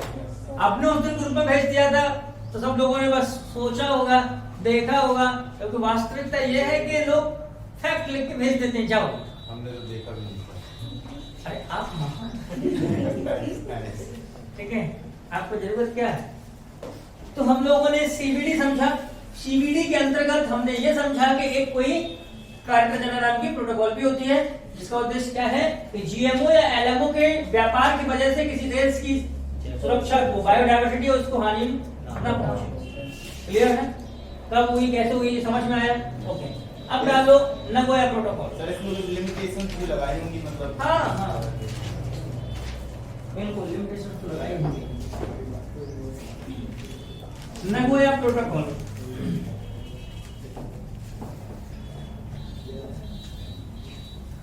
एक्चुअल में हुआ क्या था कि 10वीं सीओपी हो रही थी। सीओपी 10 भी कब हुई थी? 2010। जापान पर्यावरण से संबंधित होने वाले बड़े बड़े प्रोटोकॉल, समझौते इत्यादि के लिए काफी चर्चा में है। ठीक है, क्योटो प्रोटोकॉल जैसी महान चीज हुई। जैसे क्योटो प्रोटोकॉल बन तो 1997 में गई थी, लेकिन आई 2005 तक थी, लागू 2012 से हुई, 2008 से 2012। ठीक है, और उसके बाद उसे 12 से 20 तक बढ़ाया गया। वो हम लोग क्लाइमेट चेंज में पढ़ेंगे। हुआ क्या कि जब सीओपी किसकी है? सीओपी है सीबीडी की है ना, पक्का। जापान का एक शहर था जिसका नाम था आइची। शहर नहीं, प्रोविंस। जापान का एक प्रांत है, इसका नाम क्या है? आइची। और आइची की कैपिटल है नगोया। कैपिटल क्या है इसकी? नगोया। जापान की क्या है? टोक्यो। सोच के बोल रहे हो क्या? एक बार एक कोई जापानी यूट्यूबर था, जापान में ही इंटरव्यू ले रहा था कि Japanese what think about India. ठीक है, क्या सोचते हैं? कोई कह रहा वहां हमको एक चीज अच्छी लगती है, लस्सी लस्सी लस्सी। एक लस्सी, एक कढ़ी, नान, इडली सांभर, ये जापान में भी फेमस, मतलब जो नॉर्मल लोगों को ही पता है। तो लस्सी अपना पेय पदार्थ है, गर्मी आ रही है तो क्लियर है? क्या क्लियर है? कुछ भी क्लियर नहीं है तो सर। सीओपी 10 की बैठ, सीओपी 10 कहाँ बुलाया गया? जापान का एक आइची प्रोविंस है, ये कहाँ है भाई? जापान में। ठीक है, जापान का एक प्रांत है जिसका नाम है आइची, की राजधानी है नगोया। इस नगोया में सीओपी 10 बुलाई गई 2010 में। एक वक्त ये भी था कि कम से कम 18 साल आ चुके थे जब से सीबीडी लागू हुआ है। ठीक है, इसलिए लोगों ने सोचा कि क्यों ना कुछ बायोडायवर्सिटी कंजर्वेशन के लिए कुछ महान काम किया जाए, महान काम किया जाए। और जापान बड़े बड़े कामों के लिए बहुत फेमस है, इसीलिए अब एक मुद्दा एक और उठ के भी आया। हमको पता है कि 2008 में सब प्राइम क्राइसिस आया था, ठीक है, और हमको मैंने ये भी बताया था कि जो 2000 से लेकर के 2010 तक का दशक था, यानी 21वीं सदी का जो पहला दशक था, वो पहला दशक विकास की दृष्टि से पूरी दुनिया में जबरदस्त था। विकास की दृष्टि से पूरी दुनिया में जबरदस्त था, लेकिन लोगों का शोषण भी बहुत हुआ। बायोडायवर्सिटी के कंजर्वेशन के गोल नंबर 3 की उपेक्षा की गई, इग्नोर किया गया। वो क्या कहता था?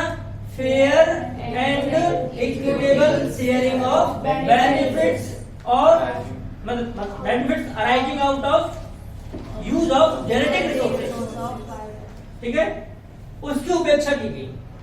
यानी अब लोगों को लगने लगा कि अगर इस मामले पर कोई समझौता नहीं हुआ ठीक से, तो बड़ी बड़ी कंपनियां यूज करके चली जाएंगी छोटे छोटे देशों का, वो घाटे में रह जाएंगे, उनकी बायोडायवर्सिटी भी चली जाएगी, पैसा ही मिलेगा नहीं। इसलिए सोचा कि चलो चलो कोई प्रोटोकॉल बनाओ। काफी साल भी हो गए हैं, बनते रहनी चाहिए प्रोटोकॉल। हाँ, फिर बनेगी, देखना चाइना में कोई 10 साल हो गए ना। Not allowed. हाँ, बिल्कुल ऐसे ही बनने वाली। ठीक है, तो नगोया में एक प्रोटोकॉल बनी इस चीज पर।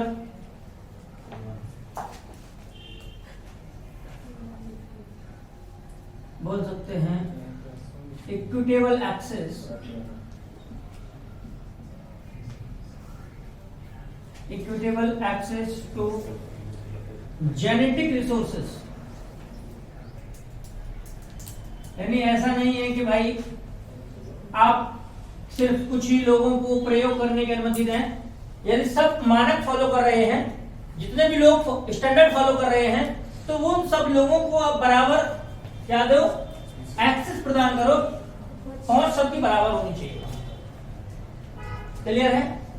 और इनसे अगर कोई प्रॉफिट हो रहा है, क्या कह रहा है कि फेयर एंड इक्विटेबल, एंड लगा कहता है कि fair and equitable sharing of benefits, sharing of benefits, use of genetic resources. कहने का मतलब यह है कि आनुवांशिक संसाधनों के उपयोग से जो भी बेनिफिट हुआ है, उसका जो वितरण कैसे होना चाहिए, फेयर एंड इक्विटेबल वे में होना चाहिए। तो इसी बात पर जो प्रोटोकॉल बनी, उसी प्रोटोकॉल को हम लोग क्या कह देते हैं, नगोया प्रोटोकॉल, क्योंकि नगोया कहाँ है, जापान है।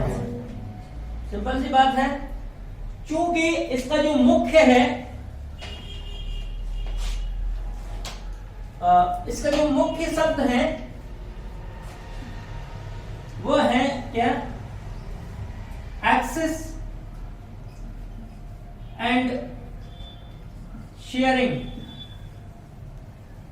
ठीक, इसीलिए कभी कभी इसे एक्सेस एंड बेनिफिट शेयरिंग बोल सकते हैं, access and benefit sharing agreement भी बोलते हैं।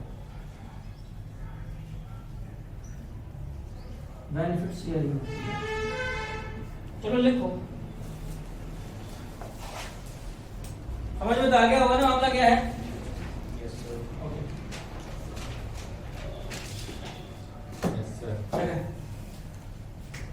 ये इतना बना लो, बना लिया।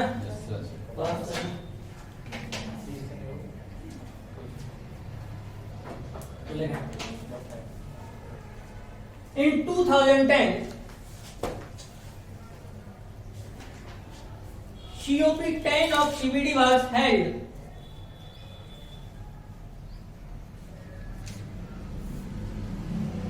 at Nagoya,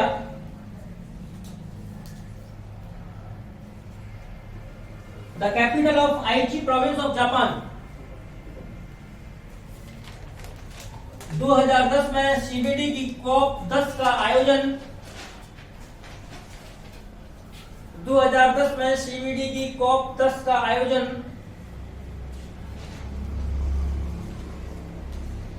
जापान के आइची प्रांत की राजधानी जापान के आईची प्रांत की राजधानी, जापान के आईची प्रांत की राजधानी नगोया में किया गया। ठीक है, और लिखें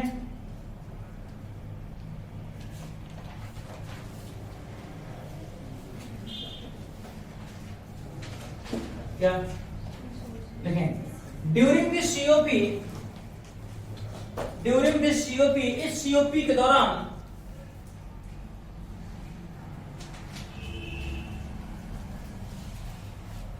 a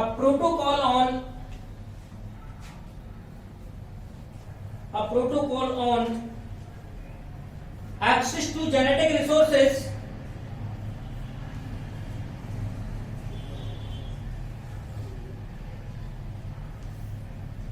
and the fair and equitable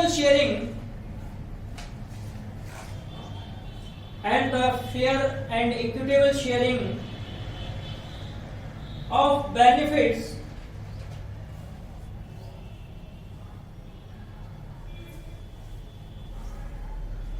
arising out from their utilization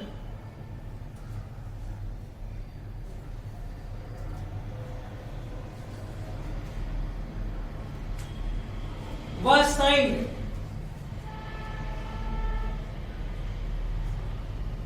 on 29 October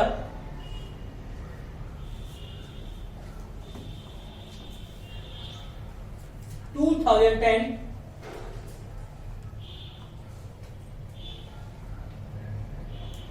that is known as Nagoya Protocol.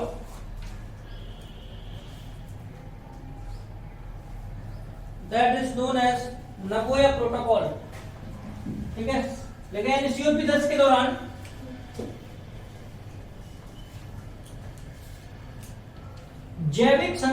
आनुवांशिक संसाधनों तक पहुंच, सीओपी 10 के दौरान आनुवांशिक संसाधनों तक पहुंच तथा उनके प्रयोग से होने वाले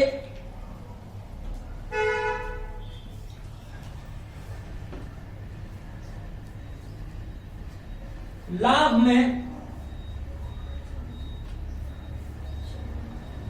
उचित एवं क्षमतापूर्ण भागीदारी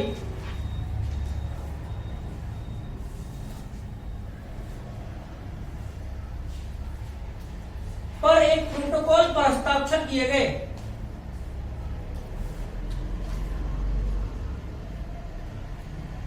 जिसे नगोया प्रोटोकॉल कहते हैं।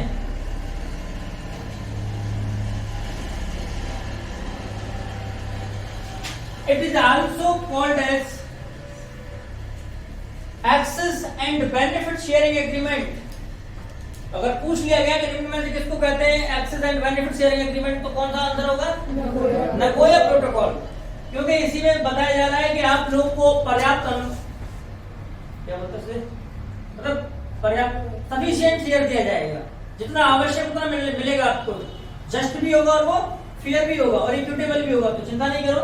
ये सब बातें यहाँ अपनाने की कोशिश की गई। और आगे लिख लें, it came into being on October 12, 2014। यह 12 अक्टूबर 2014 से प्रभाव में आया। यह 12 अक्टूबर 2014 से प्रभाव में आया या लागू हुआ। देखो, अब 2010 की मीटिंग हो रही है सीओपी की, तो सीओपी 10 तो वैसे ही महत्वपूर्ण है। ठीक है, अब महत्वपूर्ण है, इसी महत्वपूर्णता को देखते हुए अब कुछ और भी इन लोगों को सूझा। तो इन लोगों ने क्या किया, इन लोगों ने कहा कि हमको एक बायोडायवर्सिटी के लिए, कंजर्वेशन के लिए एक स्ट्रेटजी बना लेनी चाहिए और उस स्ट्रेटजी में हमको टारगेट तय कर लेनी चाहिए पूरे विश्व के लिए कि भाई तुमको ये प्राप्त करना है। ठीक है, ओके। अब ये टारगेट जापान के किस प्रांत में तय किए गए थे? आईची। ठीक है, तो इसीलिए इन सब टारगेट्स को क्या कहते हैं हम लोग? आईची टारगेट। ठीक है, तब आपसे पूछा जाए कि आईजी टारगेट का संबंध किससे है, तो बता सकते हैं जैव विविधता से। ठीक है, तो लिखें इन द सेम COP यानी COP 10 में ही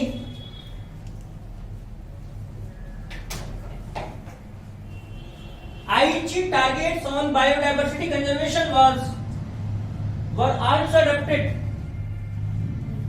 Aichi targets on biodiversity conservation were also adopted. ठीक है, consisting of 20 टारगेट्स, जिसमें 20 लक्ष्य तय किए गए हैं।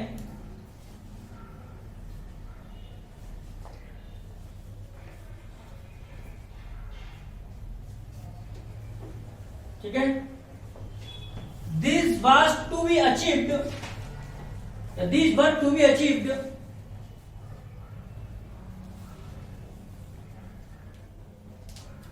from 2011 to 20, इन्हें 2011 से 2020 के मध्य प्राप्त किया जाना था, लेकिन अब सब निकल गया, आप कुछ नहीं होना।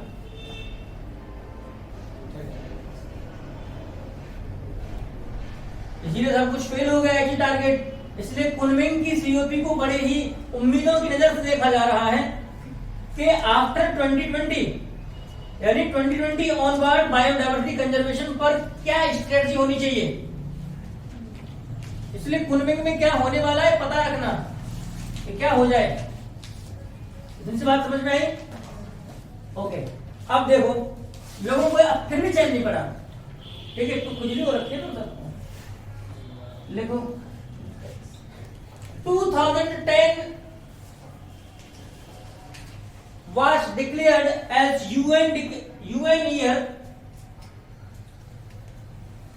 of international biodiversity.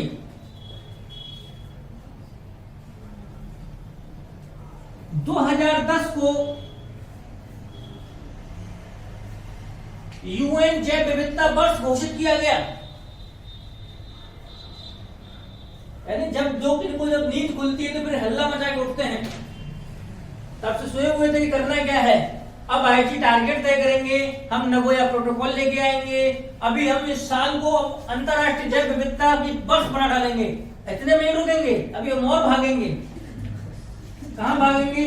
2011 से 20 तक की डिकेड को कहेंगे बायोडायवर्सिटी डिकेड,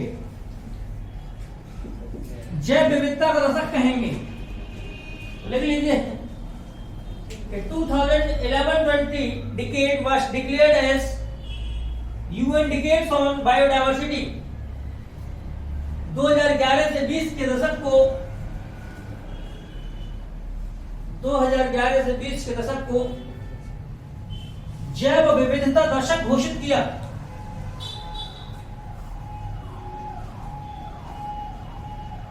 क्लियर है? और पता है 2021 से 2030 तक को कौन सा घोषित किया गया है?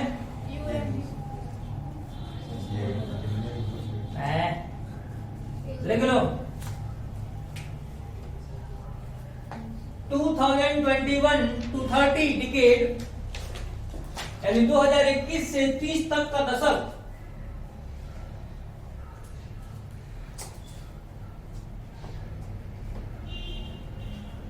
रिस्टोर का क्या करना? रिस्टोर का मतलब क्या होता है? पुनर्संरक्षित करना। ठीक है, ठीक है। क्या क्या लिखा? 2021 से 2030 तक के दशक को यूएन का इकोसिस्टम रिस्टोरेशन डिकेड कहते हैं, या घोषित किया गया है। यही लिख लो हिंदी में भी, इकोसिस्टम रिस्टोरेशन।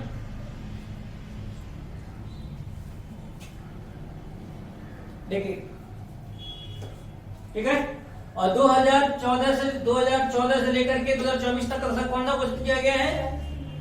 सतत ऊर्जा दिवस, सतत ऊर्जा दशक। इस बात को लिख लें 2014 to 24। और उनकी 11 था, लेकिन बीच से ही काम चलाया इन लोगों ने। ये कौन सा डिकेड है? Sustainable energy decade.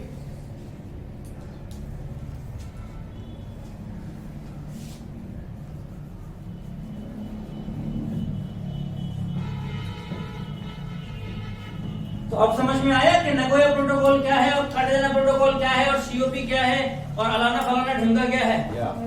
हाँ, तो ये ढिमका के बारे में पता रखना बहुत जरूरी है, नहीं तो कभी भी आपका ढिमका हो जा सकता है।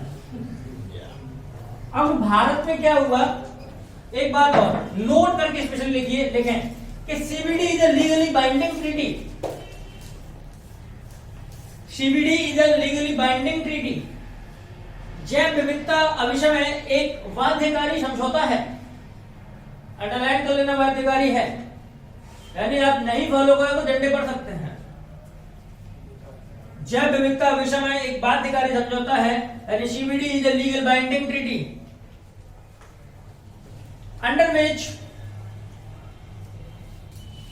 जिसके अंतर्गत on the status of biodiversity conservation, on the status of biodiversity conservation, national reports has to be submitted to CBD. National report has to be submitted to CBD, जिसके अंतर्गत जैव विविधता के संरक्षण के स्तर पर, जिसके अंतर्गत जैव विविधता के संरक्षण के स्तर पर, जैव विविधता के संरक्षण के स्तर पर सीबीडी को कहां देंगे? सचिवालय में। रिपोर्ट कहां पहुंचती है? सचिवालय में। ठीक है, सीबीडी को राष्ट्रीय रिपोर्ट सौंपनी होती है। सीबीडी नहीं सौंपेगा, हम सौंपेंगे सीबीडी को। ठीक है, तो इसलिए हिंदी में गड़बड़ मत समझ लेना। लिखें कि हाल ही में भारत ने, ब्रैकेट में लिखें 2018 का मतलब हाल ही में ही है। हाल ही में भारत ने सीबीडी को 6वीं नेशनल रिपोर्ट सौंपी है। Recently 2018 India has submitted its 6th national report to CBD. 6th national report to CBD, 6वीं रिपोर्ट सौंपी है। ओके, और पता है ऐसा करने वाला भारत पूरे विश्व में 5वां देश है, एशिया में पहला देश है। क्या ये सवाल आएगा नहीं, इसका कोई मतलब नहीं है, नहीं आपसे पूछे जाने वाला है। पूछे जाने वाला बात मामला क्या था, मैंने आपको बताया कि कौन कौन से जैव विविधता पर सम्मेलन है। तो अगर एक भी आ गया आपसे पूछ लिया गया निम्नलिखित में से कौन सा जैव विविधता से संबंधित है या नहीं है, तो संबंधित सभी है, लेकिन अधिक संबंधित कौन है? सीबीडी है। सीबीडी कब आया? नैरोबी में उसे स्वीकार किया गया, फिर वहां उसको अडॉप्ट किया गया, फिर उसके बाद 29 दिसंबर 93 से उसे लागू कर दिया गया, फिर 94 में उसकी नसाओ बहमास में पहली सीओपी बुलाई गई, फिर उसके बाद उसको 1999 में एक एक्स्ट्रा ऑर्डिनरी सीओपी बुलाई गई, जिसके माध्यम से कार्टेजना प्रोटोकॉल को अंजाम दिया गया, जो खुद 11 सितंबर 2003 से लागू हुआ। फिर उसके बाद नगोया में सीओपी 10 बुलाया गया और वहीं नगोया में आईटी टारगेट अपनाया, नगोया में ही नगोया प्रोटोकॉल अपनाया, वहीं यूएन डिक्लेयर किया गया, वहीं यूएन ईयर भी डिक्लेयर किया गया। और जो कब से लागू हुआ? 12 अक्टूबर 2014 से। और सीओपी 15 कहाँ होने वाली है? चाइना। कब होगी? 2021, यानी जुलाई के बाद होने वाली है, सेकंड क्वार्टर में होगी, सेकंड हाफ में बोल सकते हैं। ठीक है, तो जिस बात समझ में आई, पक्का ना? क्लियर? चलिए अभी ये इतना ही, फिर 11